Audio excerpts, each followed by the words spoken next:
Goa night club में आग लगने के बाद 2 दर्जन से ज्यादा लोगों की मौत के बड़े हादसे के बाद हरियाणा के पलवल का दमकल विभाग भी सतर्क होता दिखाई दे रहा है।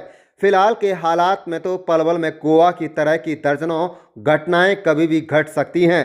हैरत की बात तो यह है कि पलवल में करीब 100 बैंक्वेट हॉल होंगे, जिनमें से केवल एक बैंक्वेट हॉल में फायर एनओसी ली गई है। तो वहीं पलवल में सैकड़ों ओयो होटल और ढाबे धड़ल्ले से चल रहे हैं।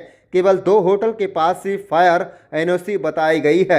ऐसे में शायद किसी बड़े हादसे के बाद ही जिला प्रशासन इस ओर ध्यान देगा।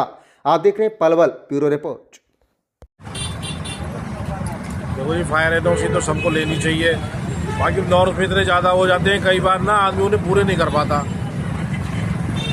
बाकी जिम्मेवारी तो उन लोगों की बनती है, उन्हें बचना नहीं चाहिए। सामने आए अपना पक्ष रखें। क्या मानना है पलवल में कितने होटलों के पास और कितने बैंकेट हॉल वालों के पास एनओसी होगी? मुझे नहीं लगता कि शायद किसी के पास हो पलवल में। केवल 3 होटलों के पास है और 1 बैंकेट हॉल के पास है। हो सकता है जी हो। बहुत बड़ा हादसा हुआ है जिसमें 25 लोगों की जान गई और एक बहुत बड़ा मामला सामने आ रहा है कि बिना एनओसी के लोग अपने बैंकेट हॉल, होटल और कमर्शियल प्लेस चला रहे हैं। क्या कहना चाहेंगे जिन लोगों के पास एनओसी नहीं है? क्या आपके पास भी एनओसी है? क्या एनओसी हमारे पास भी नहीं है जी। कोशिश करेंगे जल्द से जल्द एनओसी लेने की और जो नॉर्म्स है उन्हें पूरा करने की। क्या कारण है जो अब तक नहीं ले पाए? सरकार बार बार कह रही है। सरकार बार मैं बता रहा हूँ, ये नॉर्म्स इतने ज़्यादा हो जाते हैं कि लोग पूरे नहीं कर पाते उनको। सर, गोवा क्लब में हुई मौतों के बाद किस तरह से संज्ञान लिया जा रहा है पलवल में? क्या सावधानी? पलवल में हमारे पास में हमारे डायरेक्टर जनरल जी का लेटर ही आ गया था सुबह मॉर्निंग में। तो उसके बाद में हमने अपनी टीम सक्रिय कर दी है कि सभी जो असेंबली बिल्डिंग है, जैसे होटल्स हैं, पब हैं या बैंक्वेट हॉल्स हैं जहां असेंबली होती है, तो वहाँ के लिए हमने अपनी टीम गठित कर दी है कि सभी जगह पूरे डिस्ट्रिक्ट में चेक करें, उनकी फायर ऑडिट करें।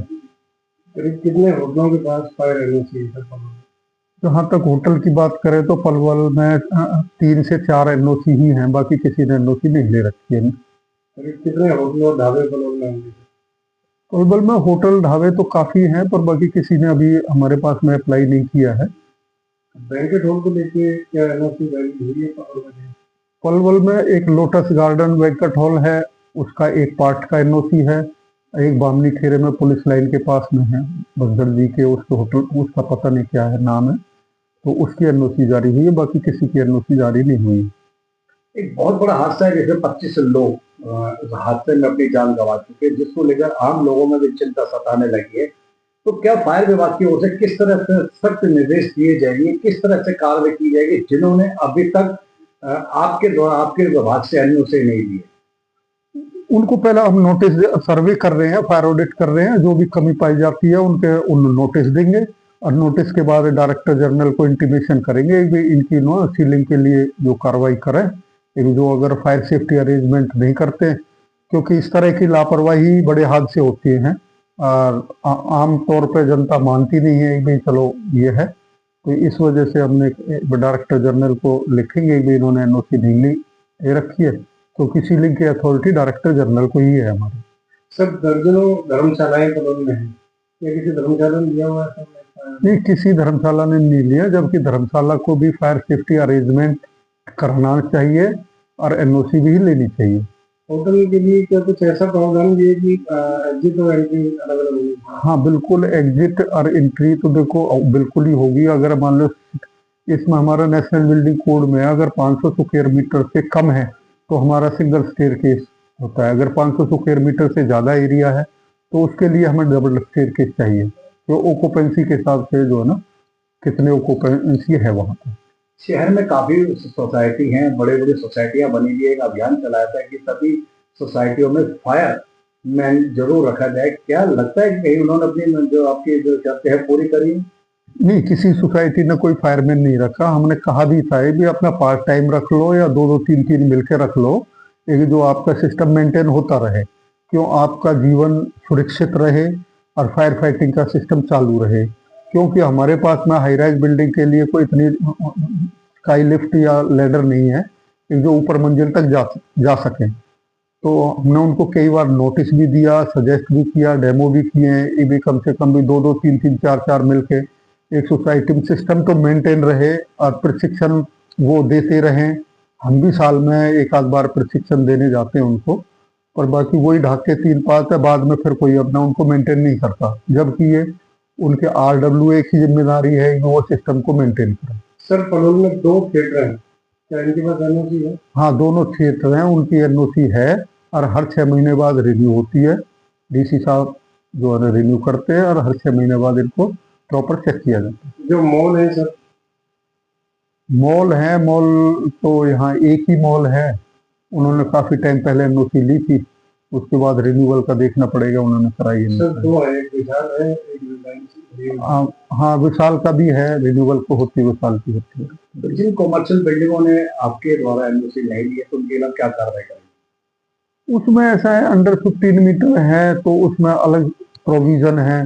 कुछ चीज ऐसी है 500 स्क्वायर मीटर से कम की है तो वो हमारे प्रोविजन में नहीं आती है, पर अगर 10 मीटर से ऊपर है तो वो हमारे एनओसी के प्रोविजन में आती है। सर पलोल में कितने प्राइवेट स्कूलों ने एनओसी ली? स्कूलों ने तो मोस्टली एनओसी ली है, कुछ को छोड़ के। क्यों? रीजन है कि उनकी मान्यता नहीं मिलती है और मान्यता के लिए उन्होंने एनओसी ली है। अब कार्रवाई होटलों पे, ढाबों पे की जाएगी, तुमको बताना चाहिए।